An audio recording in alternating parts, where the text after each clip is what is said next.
쓴 소설이 작가 자신의 자전적 이야기라는 걸 알게 된 독자들은 두 가지 궁금증을 품고 책을 펼치게 될 것입니다. 우선은 작가가 살아온 인생 이야기가 궁금해질 것이고, 그 다음으로는 그러한 인생을 살아온 작가가 어떤 사람인가로 그 궁금증이 옮겨가게 될 것입니다. 그런데 이 자전적 이야기에는 함정이 있습니다. 독자는 작가의 목소리를 들었다고 생각하며 작가에게 친근감을 느끼게 되고, 허구의 이야기를 통해 독자와 작가는 친구가 됩니다. 이 과정에서 작가 자신의 자전적인 이야기가 작가에 의해 정교하게 취사 선택된 허구라는 사실은 잘 간과되기 마련입니다. 알렉산드르 듀마, 그 아버지와 이름이 같아 듀마피스로 알려진 작가의 소설 춘희는 이 무수한 자전적 이야기 가운데 가장 성공한 작품 중 하나입니다. 소설의 성공은 연극 제작으로 이어졌고, 영화는 물론 오페라와 발레로 뒤풀이에 제작되며 관객들과 꾸준한 만남을 이어가고 있습니다. 특히 오페라의 성공은 원작을 압도할 만큼 대단한데요. 베르디의 오페라 라트라비아타는 BJ 카르멘이나 푸치니의 라보엠과 함께 매년 전 세계에서 가장 많이 공연되는 오페라로 수위 다툼을 하며 오늘날에도 불멸의 인기를 누리고 있습니다. 오페라만큼의 인기는 아니지만 얼마 전 국립발레단은 존 노이마이어 안무의 카멜리아 레이디를 발레단 초연으로 올리며 이 작품의 공연권을 허가받은 것이 발레단의 성장과 현재의 위상을 가늠할 수 있는 지표라고 자평하기도 했습니다.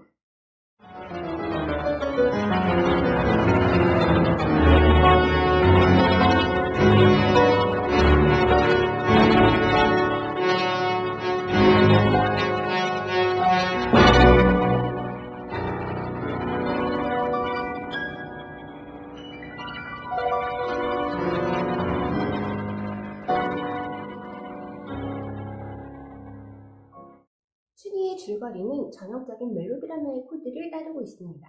두 연인을 둘러싼 외부의 압력과 여성의 자기 희생, 오해에서 비롯된 갈등, 그리고 비극적인 죽음에 이르기까지 당대의 사회상을 반영하면서도 눈물샘을 자극하는 요소들이 드라마틱하게 배치되어 있습니다.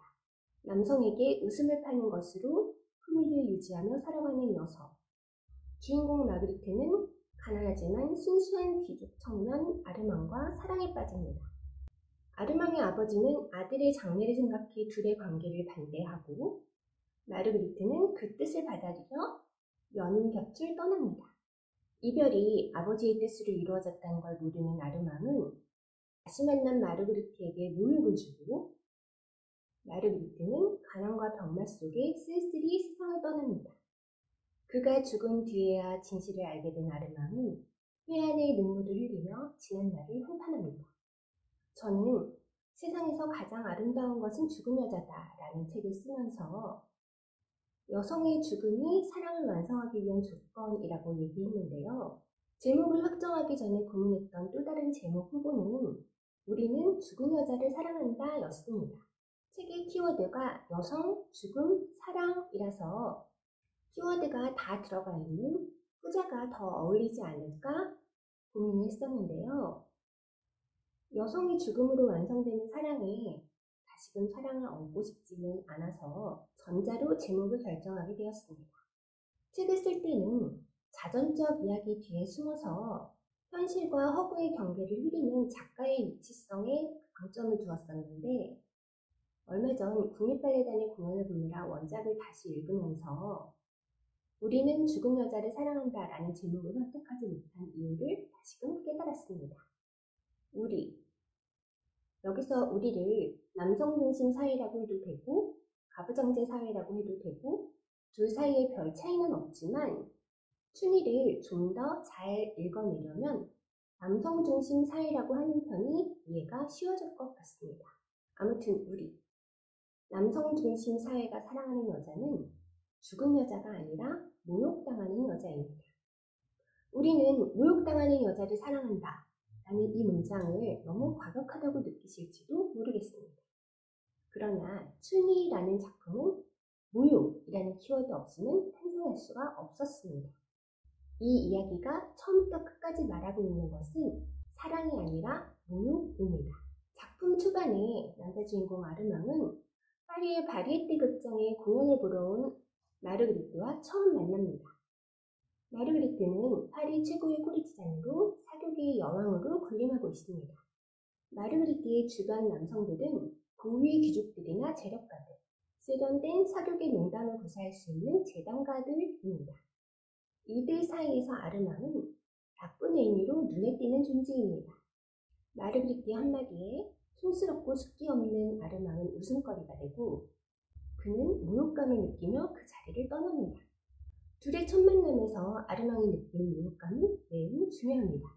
이 모욕감은 아르망이 마르그리트에게 이끌리게 되는 최초의 동력이 되고 후에 마르그리트에게 다른 모욕으로 되돌려 주었을 때 마르그리트가 그에게 매달리게 되는 또 다른 동력으로 작동합니다.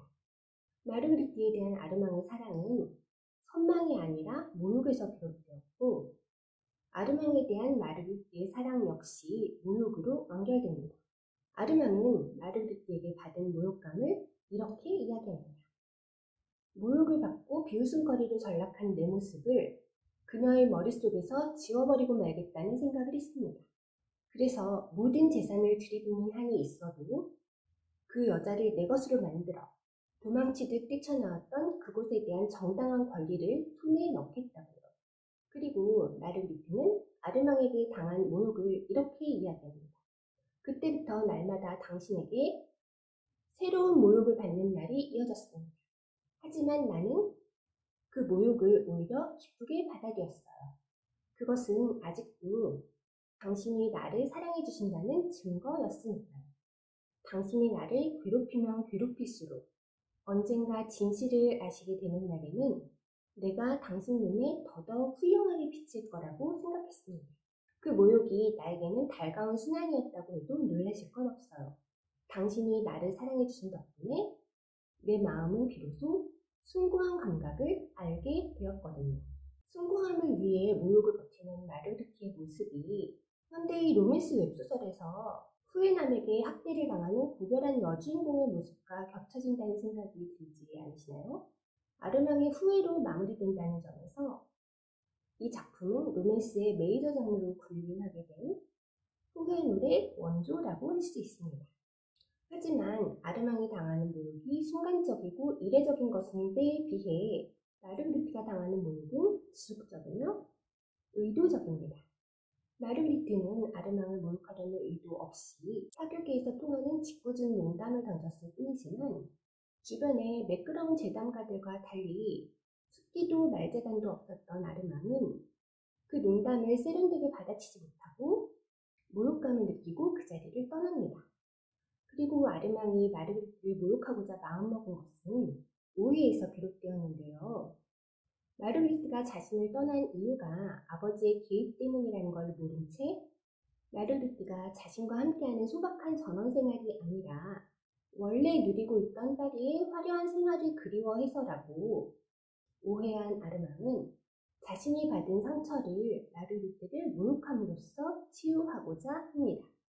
그는 무도회에 다른 여자와 나타나 마르그리트의 질투심을 유발하고 마르그리트와 재회하고 밤을 보낸 뒤에는 화대를 건네며 그 밤의 의미가 사랑이나 화해가 아니라 화관이었음을 확인시켜주며 모욕을 가합니다. 아르망의 모욕에도 이별의 진실을 해명하지 않은 채 마르그리트는 고독 속에서 세상을 떠납니다.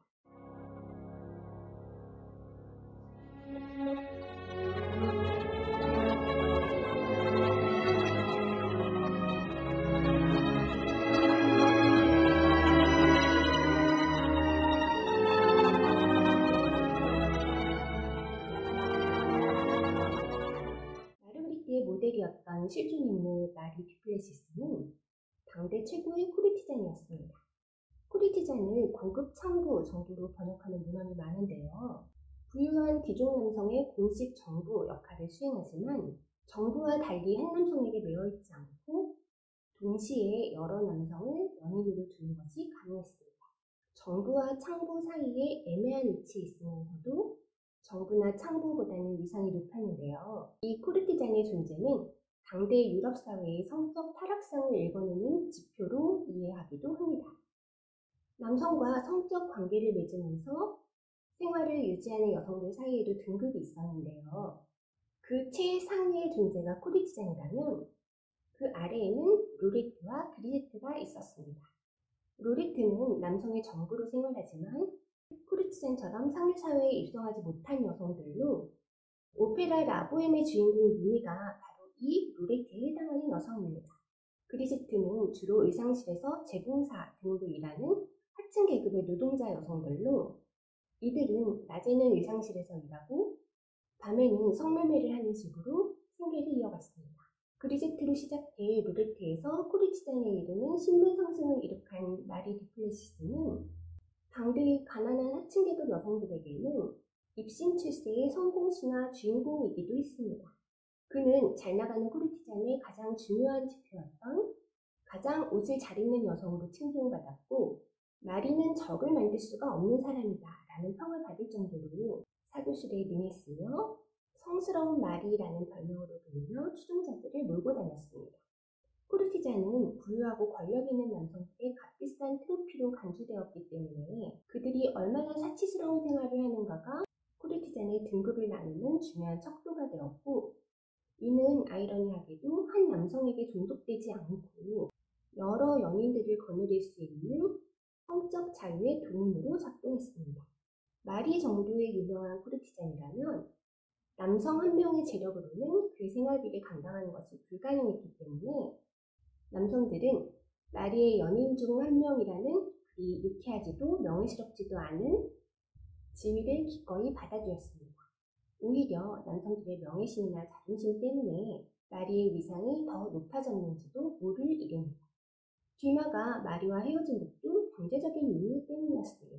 듀마는 마리에게 이별을 구하는 편지에서 나는 내가 해주고 싶은 만큼 당신을 사랑할 수 있는 부자도 아니고 당신이 줄 수 있는 만큼의 사랑에 만족하는 가난뱅이도 아닙니다. 라고 썼는데요. 우회적으로 쓰여있는 이 문장에서 연인을 독점할 재력은 없지만 그 연인에게 N명 중 한 명인 남자가 되어 N분의 1만큼의 사랑에 만족할 수 없다는 듀마의 번뇌감과 열패감이 고스란히 읽힙니다. 실제로 마리는 전성기에 연인이 7명까지 되었던 적도 있으며 가난한 듀마가 경제적인 부담을 느끼면서까지 돈을 쓸 필요는 없다고 배려하기도 했다고 합니다. 그러나 마리 나름의 이 배려는 듀마에게 큰 상처를 주었고 자존심이 상한 그가 이별을 구하는 원인이 되었습니다. 듀마와 마리의 이별에 대해서는 또 다른 이야기가 전해지기도 합니다. 귀족 여성과의 결혼을 원했던 듀마가 마리아의 관계를 진지하게 고려하지 않았다는 것입니다. 귀족 가문이긴 했지만 사생아였던 듀마에게 가문은 별달리 뒷받침이 되지 못했고 증조부가 노예 출신 흑인 여성과 결혼해 자손을 낳았기에 아프리카계의 혈통이 섞인 그는 인종적 편견에서도 자유롭지 못했습니다. 아프리카 등지의 식민지를 거느리며 더욱 공고해진 유럽의 백인 계급사회는 혈통의 순수성에 대해 촘촘한 차별을 가한 것으로도 유명한데요. 부모 한쪽이 흑인인 혼혈 1세는 물라토, 조부 한쪽이 흑인이면 쿼드룬, 증조부 한쪽이 흑인이면 옥타룬이라 부르며 혼혈의 농도에 차등을 두었습니다. 증조모가 흑인인 듀마는 옥타룬에 해당했습니다. 후일 듀마는 러시아 귀족의 아내였던 나데즈다 나리시킨과 불륜에 빠져 딸을 낳게 되고 나데즈다의 남편이 죽은 뒤 정식으로 결혼했습니다. 나데즈다의 결혼 전 성은 폰 노링으로 독일 귀족 가문입니다. 불륜을 거치긴 했지만 귀족 여성과의 결혼에도 성공한 셈입니다. 춘희를 듀마의 자전적 이야기라고 하기에는 사실에 대한 왜곡이 많습니다. 소설은 마리가 죽고 나서 채 1년도 되기 전에 출간되었는데요. 작품 속에 마리의 코르티잔으로서의 위상이나 특징 같은 것이 워낙 세밀하게 묘사되어 있는 덕분에 소설을 읽은 당대의 독자들은 모두 주인공 마르그리테를 마리로 대체하며 읽었을 것이고 마리의 위상이나 인기가 작품의 흥행에 큰 도움이 되었으리라 추측할 수 있습니다.